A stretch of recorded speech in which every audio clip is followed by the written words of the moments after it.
So hello বন্ধুরা, অবশেষে আমরা রায়গঞ্জ স্টেশনে এসে পৌঁছালাম। তো এখান থেকে আমরা টোটো ধরবো, টোটো ধরে যাব মামার বাড়িতে। আর টোটো ধরার আগে আমরা ডান পাশে একটা দেখতে পেলাম খুব সুন্দর একটা মন্দির, আর এই মন্দিরে বিরাজ করছে স্বয়ং বড় মা। তো বড় মাকে দর্শন করলাম, করে আমরা টোটোতে উঠলাম।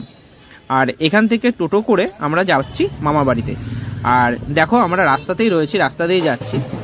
তো আমরা যে টাইমে গিয়ে পৌঁছেছি মামার বাড়িতে, সেই টাইমে অলরেডি জল ভরতে যাওয়ার জন্য সবাই রেডি হয়ে গেছে। দেখো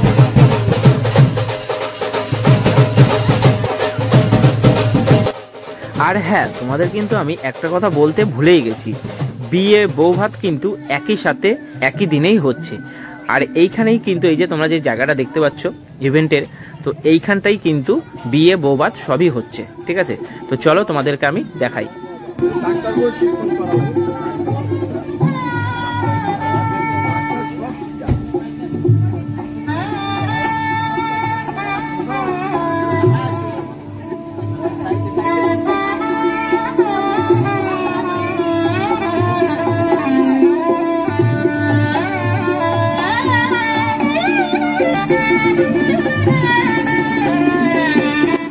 এই দেখো, এই যে সামনে যে মালা পরা যে ছেলেটাকে দেখতে পাচ্ছ বরবেশে রয়েছে, সে হচ্ছে আমার ভাই, মামার ছেলে। আর তোমাদের বৌদিমণি কেমন সেজেছে সেটাও তোমাদেরকে দেখাই, চলো। এই যে তোমাদের বৌদিমণি সেজেছে, সে কিন্তু নিজের হাতেই সেজেছে, একদম সিম্পল সেজেছে, কোনো বিউটি পার্লার থেকে কিন্তু সাজেনি, সে নিজের হাতেই সেজেছে। আর দেখো প্যান্ডেলটা দেখো কত বড়, মানে অনেকটা বড় এরিয়া নিয়ে কিন্তু প্যান্ডেলটা করেছে। ঠিক আছে, আর মানে বিয়ের জায়গাটা দেখো কত সুন্দর করেছে, আর বর বসার জায়গাটাও খুব সুন্দর ডেকোরেশন করেছে। আর ডান দিকে বা দিকে মানে কি বলবো, মানে প্রচুর অনেক বড় জায়গা নিয়ে মানে প্যান্ডেলটা করেছে। ঠিক আছে, খরচাটাও বেশি হয়েছে, দেখলেই বোঝা যাচ্ছে। আর এই পাশে ডান পাশে রয়েছে পকোড়া, ফুচকা, কফি রয়েছে। আর আমরা কিন্তু ফার্স্টেই কফি খাইনি, যেহেতু কফি খেলে কিন্তু গ্যাস হয়ে যাবে, তাই আমরা কফি খাইনি, ফার্স্টে চলে গেলাম পকোড়াতে। হালকা করে দুটো করে পকোড়া খেয়েছি, তারপরে চলে আসলাম ফুচকার লাইনে। কারণ দেখো ফুচকা কিন্তু সবারই প্রিয় খাবার। ঠিক আছে, আর এইটা কিন্তু ছেলেদের থেকে বেশি মেয়েরা পছন্দ করে। ঠিক আছে, ফুচকাটা তো বুঝতেই পারছো, ফুচকা দেখে তোমার বৌদি আর মানে দাঁড়িয়ে থাকতে পারিনি, তো লাইনে দাঁড়িয়ে পড়েছি। এখন ফুচকা খাওয়া শুরু করে দিয়েছে তোমাদের বৌদিমণি। তো আমি দেখে আমারও একটু খেতে ইচ্ছা করছিল, তো আমিও দাঁড়িয়ে পড়লাম, আমাকে একটা দিল। দেখো ফুচকাটা, তোমাদের যদি খাওয়ার ইচ্ছা হয় অবশ্যই কমেন্ট করে পাঠিয়ে দেবো। সেখান থেকে চলে আসলাম আমাদেরকে বৌমাকে দেখতে, যেহেতু ভাইয়ের বউকে এখনও দেখিনি, তো চলে আসলাম। তো দেখো এইটা হচ্ছে আমাদের ভাইয়ের বউ। ঠিক আছে,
তোমরা সবাই ভাই আর ভাই বউকে আশীর্বাদ করো, এরা যেন ভালো থাকে এবং সুখে থাকে।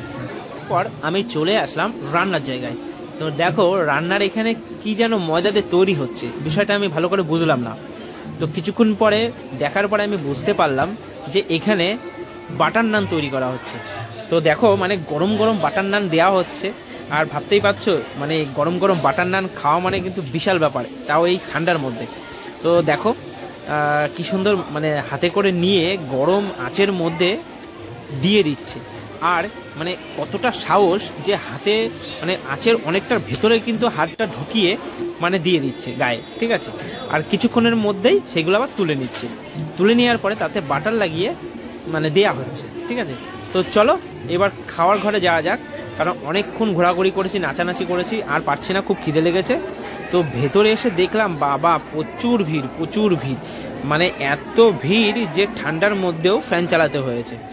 তো কিছু করার নেই, যেহেতু দেখো একটা রুমের মধ্যে যদি প্রচুর মানুষ থাকে না, তো এমনিই কিন্তু তখন গরম লাগে, ঠিক আছে, তখন আর ঠান্ডা লাগে না। তো যাই হোক আমরা সিট পেয়ে গেছি, তো এখন বসে পড়েছি। তো চলো মানে দেখা যাক যে প্রথমে কি কি খাবার দাবার দেয়। আর মেনু কার্ডটা তো এখানে নেই, মেনু কার্ডটা থাকলে আমরা তাহলে অবশ্যই বলতে পারতাম ফার্স্টে তোমাদেরকে। তো মেনু কার্ডটা যখন নেই তখন কি কি খাচ্ছি তোমরা দেখতে থাকো, তোমাদেরকে অবশ্যই কিন্তু দেখাবো, ঠিক আছে। প্রথমেই কিন্তু নিয়ে আসলো জলের বোতল, 500 গ্রামের জলের বোতল, তারপরে দেয়া হলো প্লেট, আর প্লেটের ওপরে দেয়া হলো হচ্ছে ন্যাপকিন, তার উপরে দেয়া হলো কি ওটা জিনিসটা, ও ওটা হজমলা দিয়েছে, ঠিক আছে। তো ফার্স্টে হজমলা দিয়েছে, এটা একটু ইউনিক, হজমলাটা দেয় সবার লাস্টে, তো ফার্স্টে দিয়েছে, যাক ভালো হলো। দেখো বলতে বলতে তোমাদেরকে দেখানো হচ্ছে, দেখো বাটার নান, বাটার নান দিয়ে গেল, আর পনির দিয়ে গেল, চিলি পনির, তার সাথে দিয়ে গেল তোমার হচ্ছে মানে ভেজ চানাচুর, ঠিক আছে। তো বাটার নানটা কিন্তু খুবই ভালো ছিল, কিন্তু যেহেতু না মানে আমরা গরম দেখেছি, আনতে আনতে ঠান্ডা হয়েছে, দেখো মানে ছিঁড়ে খেতে কিন্তু একটু কষ্ট হচ্ছে, ঠিক আছে। তো যাই হোক দেখতে যেমনই হোক না কেন খেতে কিন্তু খুব ভালোই লাগছে, ঠিক আছে। মানে বাটার নানটা ছিঁড়তে কষ্ট হলেও কিন্তু টেস্টি ছিল। তারপরে চলে আসলো হচ্ছে লেবু, তো ঠান্ডার মধ্যে লেবুটা না দিলেই হতো, তবে যাক লেবুটা দিয়েছে, ভালোই হয়েছে। চলে আসলো এবার স্যালাড, স্যালাডের পরে চলে আসলো গরম গরম ভাত। আমি ভেবেছিলাম যে ভাতটা মনে হয় ঠান্ডা পাবো, কিন্তু এখন দেখলাম না, গরম ভাতই পেয়েছি, তার সাথে পেলাম গরম গরম ডাল। ওফ, গরম গরম ভাতের সাথে গরম গরম ডাল দিয়ে খেতে কিন্তু খুব ভালোই লাগে। তারপরে চলে আসলো মানে ট্যাংরা মাছ দিয়ে একটা চচ্চড়ি, এটা বিয়ে বাড়িতে আমি প্রথমবার খেলাম, ট্যাংরা মাছ দিয়ে আলু দিয়ে বেগুন দিয়ে চচ্চড়ি, ফার্স্ট টাইম আমি এটা পেলাম বিয়ে বাড়িতে, ঠিক আছে। তো ওটা খেতেও খুব ভালো লাগলো। তারপরে চলে আসলো মানে রুই মাছ, ঠিক আছে, রুই মাছের আমাকে ছোট্ট একটা পেটি দিল। তো তারপরেই চলে আসলো গরম গরম মটন, ও ছোট ছোট পিস করলেও কিন্তু মটনটা খুব দারুণ ছিল, ঠিক আছে খেতে, মানে কি বলবো, মানে বুঝতেই পারছো যে এই ঠান্ডার মধ্যে যদি এরকম গরম গরম কষা মানে মটন দেওয়া হয়, তারপরে গরম গরম ভাত, মানে খেতে একটা মানে অন্যরকম মানে স্বাদটাই আলাদা, ঠিক আছে। তো যাই হোক দেখো মাংসটা পুরো ছোট ছোট পিস ছিল, কিন্তু টেস্টে ছিল, টপ করে কিন্তু গালে দিলেই মাংসটা পুরো একদম গলে যাচ্ছিল। আর তারপরে দিল সাদা রসগোল্লা, তারপরে আসলো কালাকাঁদ, সবার লাস্টে আইসক্রিম। ধন্যবাদ।